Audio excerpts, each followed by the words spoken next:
I'll start from the part everybody asks me about. The moment she walked in with a foil container and it looked like she'd just discovered a raccoon in her pantry. I was leaning over a Silverado with the hood up, microfiber in one hand, torque wrench balanced on the radiator support, when I heard Dana at the front say, "Hey there, you looking for Tyler?" And a voice I knew better than my own, the voice I had quit hearing on purpose for 3 years, answered, "Yeah, I brought lunch." I didn't look up right away. I had a bolt to finish and a filter casing that liked to strip if you blink wrong. But there's a current in the room, the air shifts, and I glanced over the hood and saw her face. Emily. Same eyes, different hair color, a new ring that wasn't an engagement ring, but wanted to be a nicer coat than we ever bought when we were together. She froze. I froze. Tyler waved from Bay 2, greasy gloves in the air. And then he saw me look at her, then her look at me, and his smile slid off like soap. That was the nice part. The really nice part, the one I won't pretend, didn't feel like some cosmic stand-up bit, came later. But hold on. You need the rest to understand why my hands didn't shake, why my voice didn't crack, why I said, "How's it going?" like we were at a neighborhood barbecue and not in a room full of echoes. Let me roll back. I'm Aaron. I run a small but busy shop outside Columbus. Full service plus detailing. Service and shine, my uncle calls it. I called it Broad Street Detail and Service because I didn't have time to invent anything cuter. We do oil, brakes, diagnostics, paint correction, ceramic, all the stuff YouTube convinces people they can do until they ruin their clear coat. I drive a Ford that drinks fuel like it's living its best life. I yell at the Guardians on the radio. I keep a bag of pretzels in the office because it's cheaper than therapy. That's me. 5 years with Emily was my 20s in a blender. We met at a 4th of July gathering at my friend Evan's apartment. She was in a red dress, holding a paper plate like it owed her money. I asked if the grill was free. She said, "I don't know." Asked the guy in a novelty apron, pointing at Evan who had a flag printed on his stomach. I liked her tone. I liked that she could make anything a little sharp without cutting you. We started seeing each other. I worked at Chain Shop back then, the one with the cartoon wrench in the commercials. I did night shifts, weekends, whatever they gave me. I had a plan, save, learn, open my own place. She had a plan, grad school, something with nonprofit work, then a stable job, house, dog, holidays with matching pajamas. We tried to braid those plans like they were the same rope. By year 2, I had scraped enough to rent half a garage bay behind a tire place on the east side. It smelled like rubber and sadness, but it was mine. I put a sign on the chain link fence. Aaron's detail, like paint marker letters, could manifest clients. Emily came by the first day with coffee and a hug that said she was proud of me and also worried for me. "You sure about this?" she asked, standing in a spot where rain dripped from a bent gutter right on her shoe. I'm not sure," I said. "But I'm more sure than I was when I clocked in yesterday." "I just want you to be okay," she said. "I will be," I said, because that's what you say when you're betting on yourself with 13 grand, a used extractor, and a vacuum that sounds like a small plane. I won't bore you with every slow morning and every Craigslist special I watched until my fingers pruned. There were weeks the only sound in the bay was the radio and me talking back to it. There were months when the light bill looked like a prank.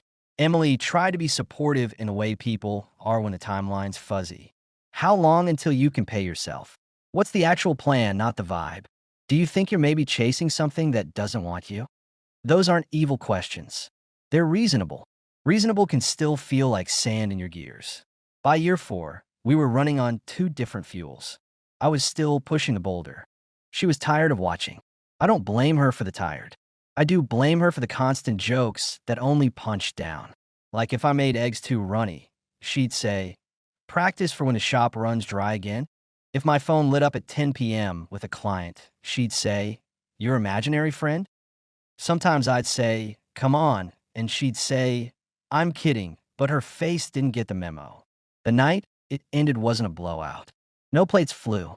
No neighbors listened through doors. It was a Wednesday. I came home after closing, shirt smelling like citrus degreaser, and she was on the couch with 2 bags packed that I hadn't seen in the closet. She didn't make a speech. She just said, "I can't do 5 more years of maybe." "You think I can?" I said. "You thrive on maybe," she said. "You used to," I said. She looked at the wall like there was something written there. I met someone, she said. I didn't plan it, I swear. I just met someone who already is what he says he is. We didn't do yelling. We did that quiet kind of conversation people call adult. She said his name, and it landed like a spectator. Trevor. He was older, had a real job, showed up on time to everything. That was the pitch. I said, okay, because what else was there to say? I asked if there was anything I could do different. She said, be happy for me, which is a request people make when they know they won't see you again after this. I carried her bags to the door. She said, I wish you the best, and I stood there with her suitcase in my hand like a bellhop who doesn't get tipped. When the door closed, the apartment hummed. I put her suitcase down, then picked it back up, then put it down again. I looked at the fridge. There was a Post-it with a grocery list we wrote together: eggs, spinach, laundry detergent, coffee filters. I took the Post-it, stuck it in my wallet, and went to the shop because I didn't want to be home when that new air settled. That's the part where people expect me to say I spiraled or I climb a mountain. I did neither. I did inventory. I cleaned the extractor. I posted 3 before and afters on the shop account.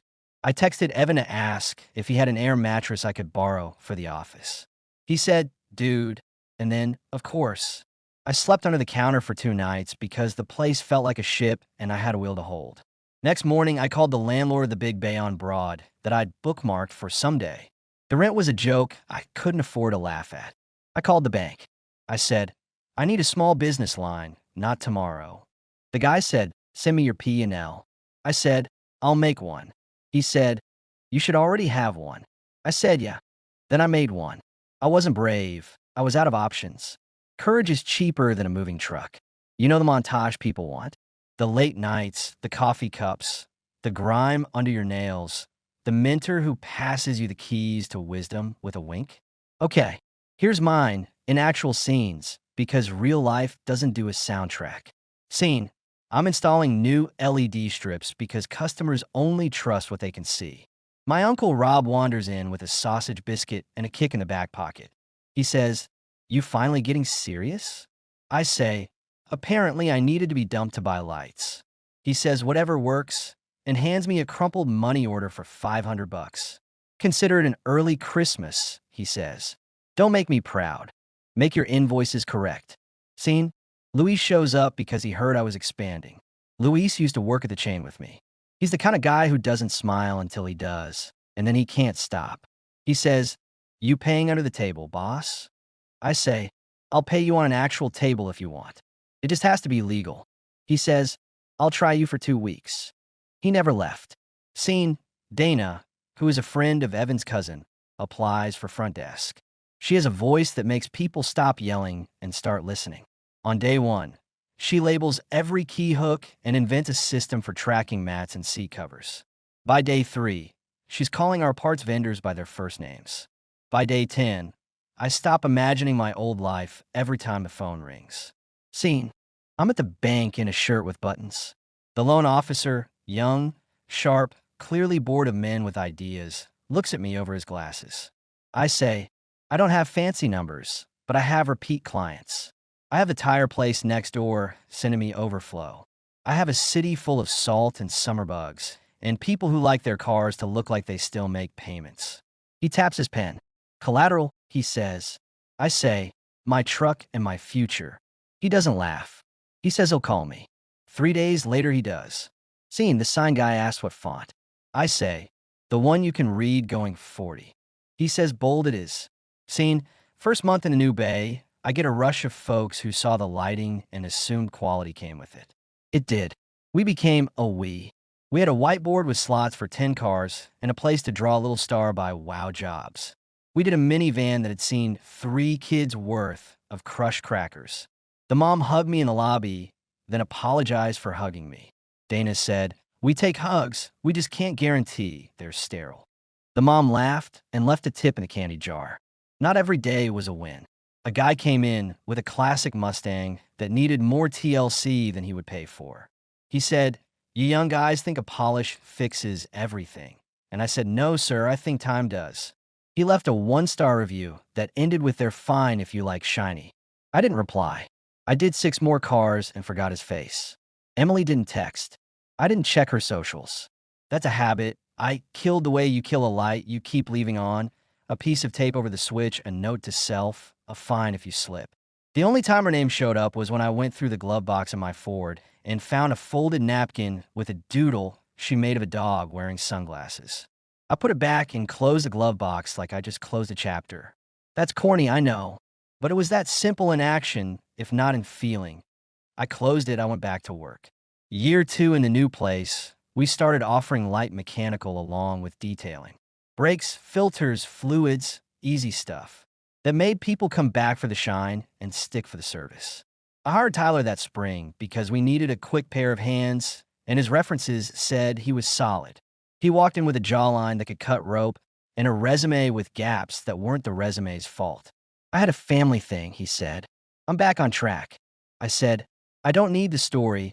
I need you here at 8. He said, I'll be here at 7:50. He was. Tyler asked good questions. He didn't pretend to know what he didn't.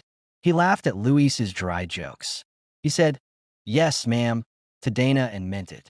He took home a bucket of towels the first Friday and brought them back folded. I told him we pay a service for that. He said habit. I said, that's a habit I won't break. After week 1, he asked if he could get more hours. After week 2, he asked if we could talk about long term. After week 3, he asked if it was okay for his girlfriend to drop off lunch sometimes. I said, as long as she doesn't block the lot. So here we are, back at the day she walked in. Emily. She wore a coat that worked with her boots. She had a container that smelled like rice and chicken. She had a smile ready, then not ready. Tyler jogged over. Babe, he said, pulling a glove off with his teeth like a movie mechanic. She saw me. I saw her. She and I gave each other that nod people give when they realize there's a crowd. Hey, she said. Hey, I said. You know each other? Tyler asked. I wiped my hands on a rag that looked like it had already lived a few lives. I said, we used to. Emily's eyes flicked to my name patch on my shirt. She didn't smirk. She didn't do anything mean. She just took in the shop, the lights, the wall of products, the appointment board, the customers in the lobby, the fact that we had a lobby. Small world, she said. Ohio's not that big, I said. Tyler looked like he'd been assigned a math problem with letters. Used to like. Yeah. Emily said, quick, clean. We dated. A while back. Tyler's eyebrows went up, then down. Oh, do you want to eat in the office? Dana said, coming around the counter like social traffic control. We don't mind, as long as you leave us a fork. Emily smiled at Dana, like she was grateful for someone who didn't ask more questions. Sure, she said. They went to the break room. I went back to the Silverado. The world didn't tilt. The floor didn't open. I finished the oil swap and sent the customer a video of the filter change because we do that now. It builds trust. The customer texted a thumbs up and a thanks, boss. I called in to Dana. She said, you good? I said, yeah. She said, cool. In that way, Dana uses to mean she knows exactly how not cool a moment might be. The first time Emily and I spoke alone was 2 days later, outside by the dumpster. That's romance for you. She walked out with a bottle to toss. Ginger ale, I noticed, which felt like a whole life stage compared to the cold brew she used to carry, and stopped when she saw me stacking cardboard. You did it, she said like a headline. I'm doing it, I said. Verbs matter. She half smiled. You look good, she said, and then flicked her fingers at my shirt. Put together. I discovered the magic of ordering things before I need them, I said, and of paying Dana whatever she asks to keep me organized. I'm happy for you, she said. These aren't always empty words. Sometimes they are true and weird at the same time. Thanks, I said. How are you? Fine, she said, then, working at the hospital now. Volunteer coordination. You always liked making lists of people and telling them what to do, I said. That sounds harsher than it is, but yeah, she said. We stood there for a second, the sound of the vacuum inside whining like a jet. She said, I didn't know this was your place. Tyler said he found a good shop. I thought, great, as long as the boss isn't a jerk. Then I walked in, and it's you. Do I qualify as a jerk? I said. She looked at the sign on the wall again, the one with my last name in big letters. Not today, she said. I try to specialize in not today, I said. She wanted to say more. I could see the words lining up behind her teeth. She didn't, at least not then. She went back inside. I went back to breaking down boxes. That's the maturity the movies don't show. Sometimes you just keep working. When Tyler clocked out that evening, he hovered by my bay. So, he said. Yeah. I said. You and Emily, he said. It was a long time ago, I said. We were kids. How long, he said. Long enough to know each other's coffee orders, I said. Why? No reason, he said, which always means many reasons. I didn't know. She didn't either. Life's small, I said. It folds in funny places. He nodded like I'd said something clever, which I hadn't. He said, does this make it weird? It only gets weird if we make it, I said. You're doing good work. We're good. Okay, he said, and meant it like a guy who was hoping the ground would stop moving. 2 days later, he quit. Not to me, to Dana. He called at 8:20, 10 minutes before start. Dana put him on speaker because she knows me. Hey, Tyler said, voice tight. I'm not coming in. You sick? Dana said, in that casual tone that opens doors. Nah, I'm out, he said. I gotta do something else. You want to talk to Aaron? She said.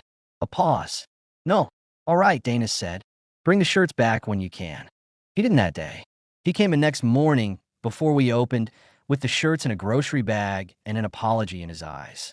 It's not you, he said, classical. I swear. I believe you, I said. Emily sat in the truck, engine running.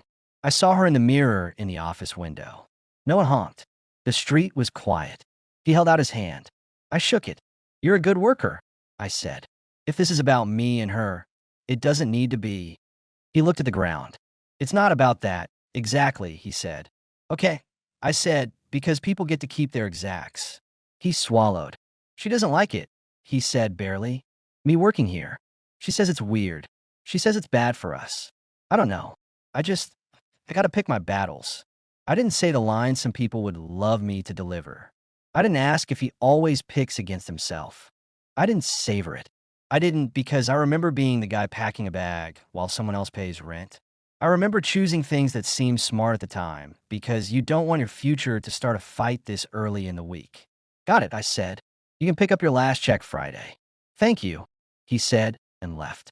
That's the moment people circle with a marker and ask, how did it feel? It felt like a door closing behind someone else while I stood in my own house. Which is to say, pretty good. Not because he left, but because I had a house to stand in. There's a difference between winning and not losing. That morning, I experienced the second one in a way that felt like the first. I promised a big moment earlier. Here it is. Emily came back that afternoon. Not with lunch. With herself and a question. Dana buzzed the door when she walked in. I met Emily in the lobby. Luis disappeared like a magician. Dana pretended to organize the appointment cards alphabetically by zodiac sign. Tyler quit, she said. I know, I said. You didn't fire him, she said. I didn't, I said.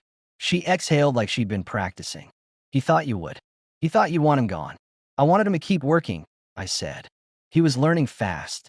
He did good work. We need hands. She looked at the floor, then up. He's a good guy, she said. I agree, I said. She rubbed her thumb over the edge of the counter. I told him it was weird, him working here, she said. I told him it would hang over us. I said, how am I supposed to come by and not feel like I owe the room an explanation? I pushed. He listened. He's very loyal. Good trait, I said. I thought you gloat, she said. I thought you'd do a thing. You know the thing. What thing? I said. The look at me now dance, she said. You always wanted to show me. Not in a bad way. Just, you wanted me to see you win. I wanted to show myself, I said, in a utility company. She smiled for real this time. And then, absolutely unplanned, both of us laughed. Not at the same volume, but at the same idea.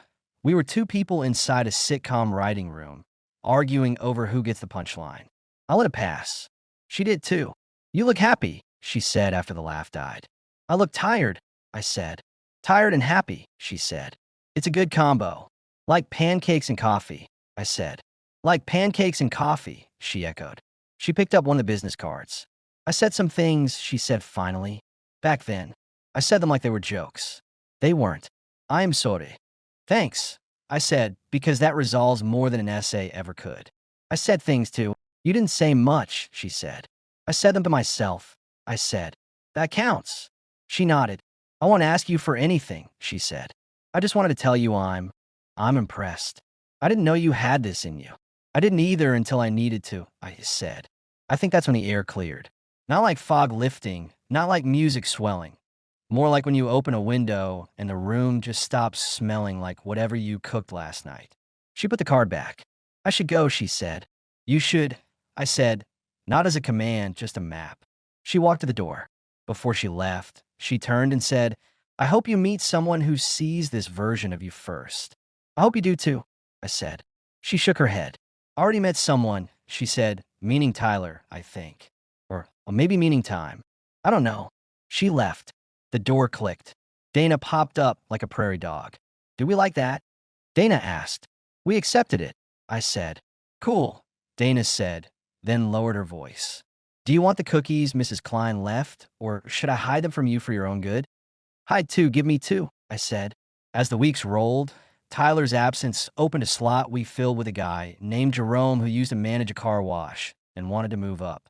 He said, I learned fast. He did. He said, I don't talk much. Also true. He and Luis worked in the kind of companionable quiet that keeps the day efficient. Dana kept being Dana, which is to say the axis on which the whole day spins without squeaking. I don't know where Emily and Tyler landed after that week. And I won't pretend I don't care at all. I'm human. I check a birthday once in a while. But my story isn't about her anymore. It's about the more. A month after she came in, the shop hit a new kind of stride. Not a viral thing, not a billboard. Just a rhythm. The kind where a customer says, my neighbor said you're honest, and I say, we try, and they say, I can tell. The kind where a Saturday runs smooth because the weekday prep was real. The kind where the soda in the break room lasts a whole week because people are too busy to drink 3 in a shift.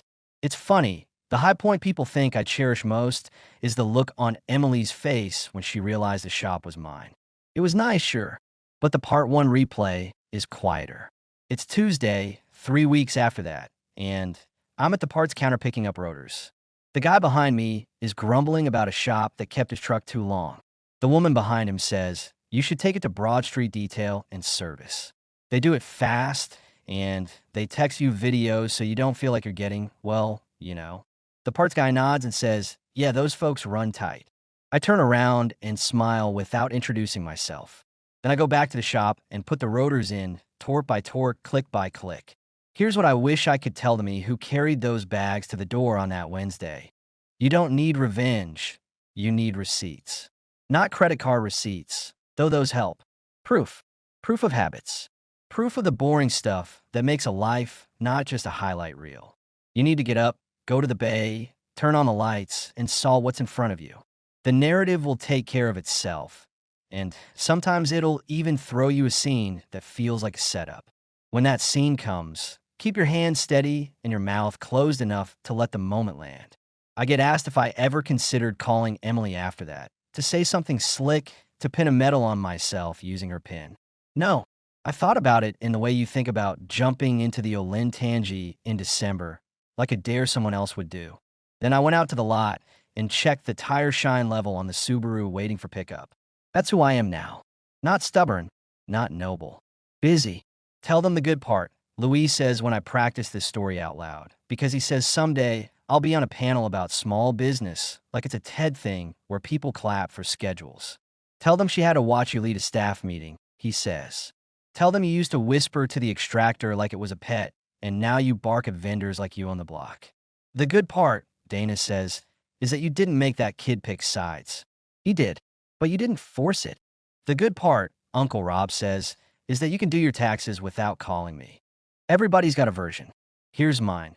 The good part is the morning after she came, when I came in at 6:30 and the place smelled like nothing because it was empty and clean, and I turned on the lights and the bay glowed, and for 4 minutes before the day started, I stood in the doorway with my coffee and didn't need anyone else to witness it. Then the door pinged. Luis walked in with a breakfast sandwich, said, Guardians lost again, and we laughed like regular people. There are a few moments I still replay with dialogue because that's the language we remember. Like the time a customer said, how long have you all been here? And Dana said, Feels like forever, but it's only been 2 years, which in small business time is like dog years. And the customer said, well, you've got my vote, which made no sense but felt generous. Or the time Jerome looked at a bumper and said, we can bring this back, with a calm that made me believe him before I saw it shine. The shop has a bell over the door that dings too loud. I keep meaning to change it. I don't. Some habits remind you you're open. Some things you let stay slightly annoying so you never forget how lucky you are to be annoyed by them. Once, late this summer, I saw a two-person team walking past the bay holding hands. They looked like the idea of a couple, matching water bottles, coordinated steps. It wasn't Emily and Tyler. It was two strangers. But my brain did that flicker where you plug old faces into new outlines. I let it flicker, then I went back to work. That's what I do now. I let the flicker happen, and then I torqued a spec. Dana says I should end my story with a pitch. Come see us. We'll treat your car like it's our own. But I'm not a slogan guy. I'm a guy who used to be a maybe and turned into a series of yes you can schedule on a calendar. So I'll end it like this. The day after Tyler quit, I cleaned out the bay he'd been using, not to erase him, just because clean bays get filled faster. In the drawer of the tool cart, he had a small notebook, the kind you keep in your back pocket. I didn't read it because I'm not that person today. I put it in a bag with his shirts and put the bag by the office door. He came by a week later for his check, and I handed it to him. Notebook, I said. And he said, oh, thanks, I would have lost my mind if I lost that. He looked like he wanted to say something else. He didn't. He left. The truck he climbed into wasn't Emily's. It was his. That felt right. I went back in, washed my hands, and checked the next appointment.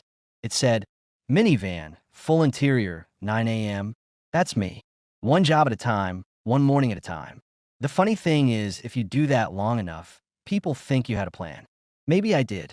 Maybe the plan was just to stay long enough to see the punchline. And when the punchline walked in with a lunch and a new coat, I didn't perform. I just ran my shop. You want a final line? Here's what I tell folks who ask how to get to the good part faster. The part where someone from your past shows up in your present, and the light hits your sign just right, and you get to feel like the universe threw you a bone. Don't chase the bone. Build the yard. Paint the fence. Replace the bulb. Pay the invoice. Be decent even when it's tempting not to. And when the moment shows up, let it be exactly what it is. A reminder that you're in the right place, doing the right thing, and you don't need anyone else to say so. So yeah, her new guy worked for me. For a minute. I didn't trip. He left because she pressed him. That's their story. Mine's here under these lights in this bay with this crew and this sign I picked because you can read it going 40. If you ever need a detail or a brake job, we're on Broad. Ask for Dana. She'll tell you I'm in the back, torque wrench in hand, music too loud, happy and tired. That's the good combo.